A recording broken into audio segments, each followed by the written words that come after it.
Taste the Daily.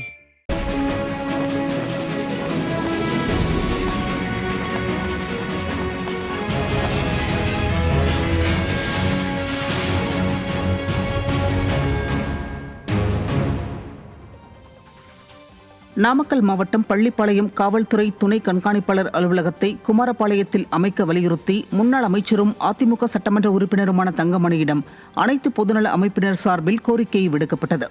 Pallipalayam உட்கோட்ட காவல்துறை துணை கண்காணிப்பாளர் அலுவலகம் பள்ளிப்பாளையம் பகுதியில் அமையும் என அறிவிக்கப்பட்டுள்ளது. இந்த நிலையில் இது தொடர்பாக முன்னாள் அமைச்சர் தங்கமணியை சந்தித்த அனைத்து பொதுநல அமைப்பினர் தாலுகா நீதிமன்றம், தீயணைப்பு நிலையம் உள்ளிட்ட அனைத்து அரசு அலுவலகங்களும் குமாரபாளையத்தில் அமைந்துள்ள நிலையில் காவல்துறை துணை கண்காணிப்பாளர் அலுவலகமும் குமாரபாளையத்தில் அமைய வேண்டும் என வலியுறுத்தினர். இந்த கோரிக்கையை கவனத்துடன் கேட்டுக்கொண்ட முன்னாள் அமைச்சர் தங்கமணி முறையான நடவடிக்கை மேற்கொள்வதாக அனைத்து பொதுநல அமைப்பினரிடமும் உறுதியளித்தார். இந்நிகழ்வின் போது குமாரபாளையம் நகர கழக செயலாளர் பாலசுப்ரமணி உள்ளிட்ட கழக நிர்வாகிகள் மற்றும் பொதுமக்கள் திரளானோர் உடனிருந்தனர். கோவை கிணத்துக்கடவு சட்டமன்ற தொகுதிக்குட்பட்ட பகுதிகளில் அதிமுக சார்பில் பெண்களின் பாதுகாப்பிற்காக பெப்பர் ஸ்ப்ரே வழங்கப்பட்டது.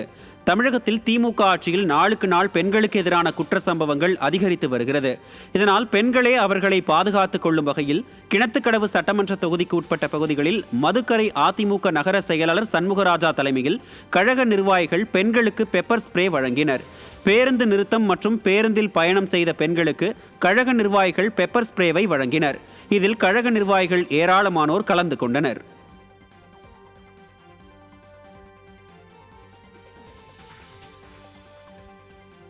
புதுக்கோட்டை மாவட்டம் விராலிமலை அடுத்த இலுப்பூரில் உள்ள தனியார் மண்டபத்தில் அதிமுக வாக்குச்சாவடி நிலை முகவர்கள் ஆலோசனைக் கூட்டம் நடைபெற்றது.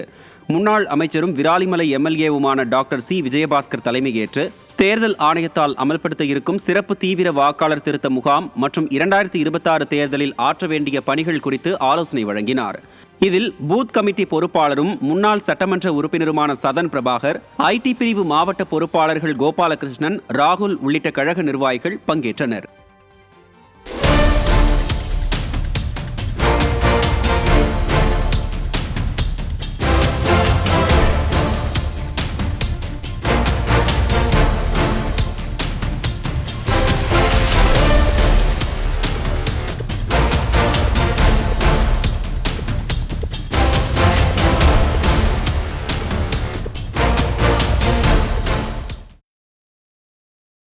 கோவையில் கல்லூரி மாணவி கூட்டு பாலியல் வன்கொடுமைக்கு ஆளாக்கப்பட்ட சம்பவத்தை கண்டித்து அதிமுகவின் ஒருங்கிணைந்த கோவை மாவட்ட மகளிர் அணி சார்பில் மாபெரும் கண்டன ஆர்ப்பாட்டம் நடைபெற்றது.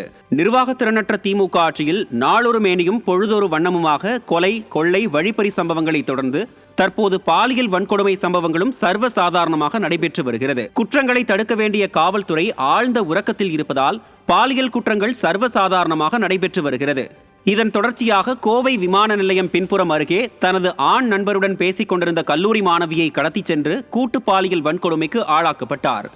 இந்த கொடூர சம்பவத்தை கண்டித்தும் தமிழ்நாட்டில் பெண்களுக்கு பாதுகாப்பு இல்லாததை கண்டித்தும் கோவை செஞ்சிலுவை சங்கம் அருகே அதிமுக மகளிர் அணி சார்பில் மாபெரும் கண்டன ஆர்ப்பாட்டம் நடைபெற்றது.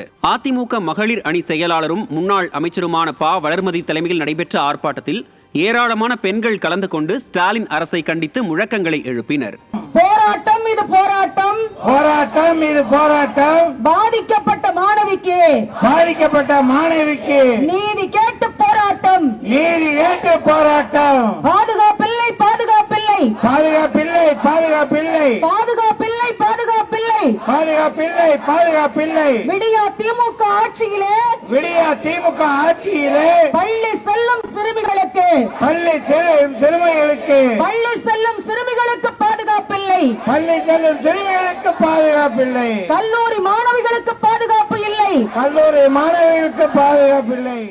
கோவை மாநகர் மாவட்ட மகளிர் அணி செயலாளரும் முன்னாள் மேயருமான லீலாவதி உன்னி, கோவை புறநகர் வடக்கு மாவட்ட மகளிர் அணி செயலாளர் டி. விமலா, கோவை புறநகர் தெற்கு மாவட்ட மகளிர் அணி செயலாளர் டி. கண்ணம்மாள் ஆகியோர் முன்னிலையில் நடைபெற்ற இந்த கண்டன ஆர்ப்பாட்டத்தில் அதிமுக சட்டமன்ற உறுப்பினர்கள் Amman K. Arjunan, K. R. Jayaraman, V. P. Kandasamy ஆகியோர் கலந்து கொண்டனர். திமுகவின் 4 ஆண்டுகால ஆட்சியில் பாலியல் சம்பவங்களால் 4000த்திற்கும் மேற்பட்ட பெண்கள் பாதிக்கப்பட்டுள்ளனர் எனவும், இதுகுறித்து திமுக கூட்டணி கட்சிகள் இதுவரை கண்டனம் தெரிவிக்க வாய் திறக்கவில்லை எனவும் முன்னாள் அமைச்சர் ப. வளர்மதி குற்றம் சாட்டியுள்ளார். இதுவரைக்கும் எத்தனை சம்பவம் நடந்திருக்கு, எத்தனை சம்பவங்கள் நடந்திருக்கு. காவல்துறை கணக்கு வழக்குப்படி 4150 பேர்.